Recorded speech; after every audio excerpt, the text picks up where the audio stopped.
Many people who struggle to make friends carry an unspoken belief about themselves. Maybe you think you're too much, too intense, too serious, too sensitive, or maybe you believe you're not enough, not interesting, not funny, not easy to be around. Either way, the belief creates distance before the interaction even begins. And sometimes, that belief came from real experiences. Maybe you opened up once and felt the room go quiet. Maybe something you shared was brushed off or misunderstood. Maybe you watched groups form naturally while you stayed on the outside. Those moments mattered. They taught you something. That connection is risky, and rejection hurts. So you protect yourself. You hold back. You wait for signs that it's safe to be yourself. And while you're waiting, others interpret your caution as disinterest. They move on. And you're left wondering why no one seems to want to know you, when the truth is, they never saw how much you wanted to be known. And beneath all of this, there's something even deeper shaping your experience. What many people don't realize is that your nervous system may simply be wired differently. Some people are naturally more sensitive to emotional cues, to tone, to body language, to the subtle energy in a room. You pick up on micro-expressions without trying. You sense discomfort before anyone names it. You feel the shift when a joke doesn't land, even if everyone laughs. All of that information reaches you at once. This sensitivity can be a gift. It allows you to understand people quickly, to respond with empathy, to notice what others overlook.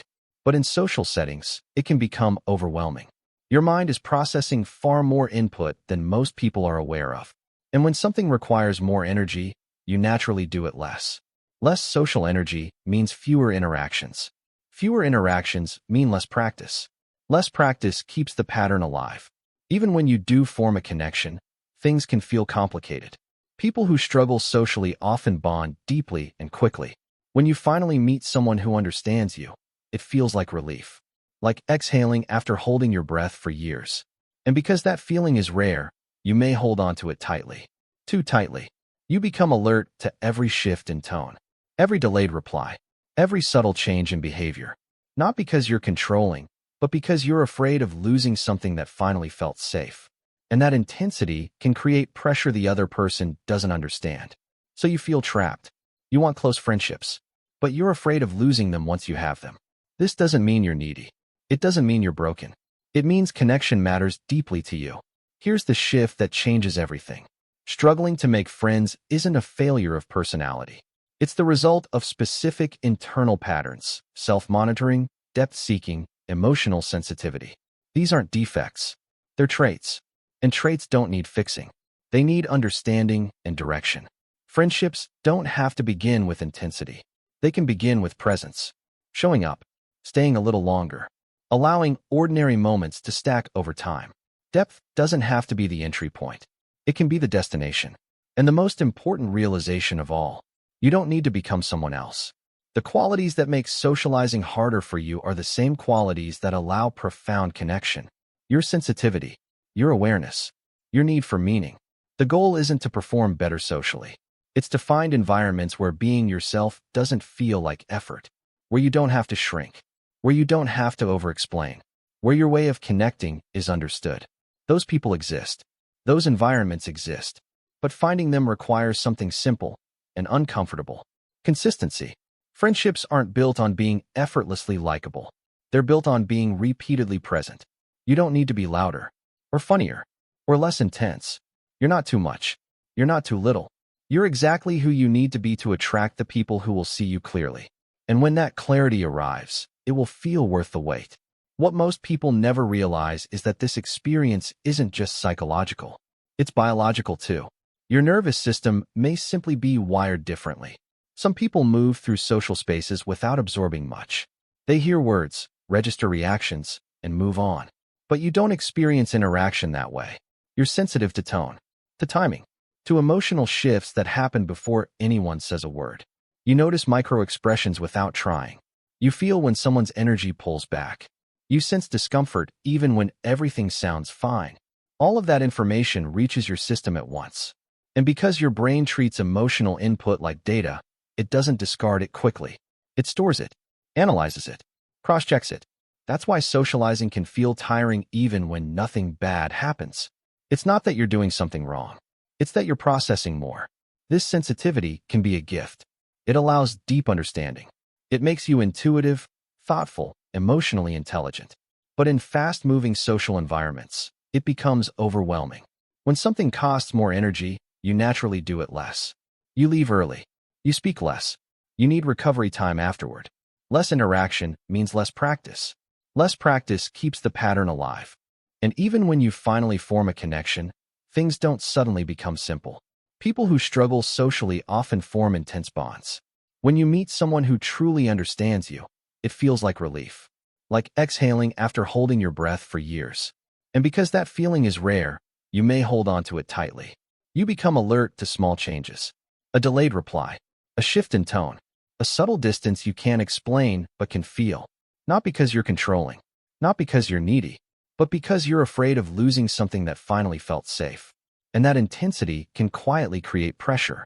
The other person may not understand why the connection feels heavy. They don't see the history behind your caution. They don't realize how rare safety feels for you. So once again, you feel trapped. You want close friendships. But when you get them, you're afraid to relax into them. Here's the shift that changes everything. Struggling to make friends isn't a personality flaw. It's the result of specific internal patterns. Self-monitoring, depth-seeking, emotional sensitivity, a nervous system that stays alert longer than most. These are not defects. They're traits. And traits don't need fixing. They need understanding and direction. Friendships don't have to begin with intensity. They can begin with presence. Showing up even when the conversation feels shallow. Staying a little longer than your instinct tells you to. Letting ordinary moments stack slowly over time. Depth doesn't have to be the entry point. It can be the destination. And sometimes, the hardest part isn't meeting people. It's staying long enough to be seen. For someone like you, social spaces can feel like emotional noise. Not loud, not chaotic, just constant. Every interaction asks something from you. Every conversation requires adjustment. Every moment demands presence. So you start rationing your energy. You stay quiet not because you have nothing to say, but because speaking feels expensive. You listen more than you talk. You observe more than you participate. And over time, people begin to mistake your depth for distance. They don't see the thoughts you're holding back. They don't feel the care behind your silence. They just see someone who seems reserved, hard to read, maybe uninterested. That misunderstanding hurts. Because what you want most isn't isolation. It's genuine connection. This is why choosing the right environments matters more for you than changing your personality. Crowded spaces drain you. Fast-paced conversations exhaust you. But one-on-one moments, slower rhythms, shared focus, that's where you open up naturally. You're not built for constant stimulation. You're built for meaningful exchange. And when you understand that, something softens inside you. You stop blaming yourself for not fitting everywhere. You stop forcing connection in spaces that were never designed for your depth. You also stop trying to become easier. Because here's the truth. You don't need to be louder. You don't need to be funnier. You don't need to be less intense. The qualities that make socializing harder for you are the same qualities that allow real connection. Your sensitivity, your awareness, your need for meaning. The goal isn't to perform better socially. It's to find places where being yourself doesn't feel like effort. Where you don't have to shrink. Where you don't have to explain your silence. Where your way of connecting is understood. Those people exist. Those environments exist. But finding them requires something simple and uncomfortable. Consistency. Friendships aren't built on being effortlessly likable. They're built on being repeatedly present. You show up. You stay. You let yourself be seen slowly. You're not too much. You're not too little. You're exactly who you need to be to attract the people who will see you clearly. And when that clarity arrives, it won't feel dramatic. It will feel calm, safe, like relief, like finally being able to exhale.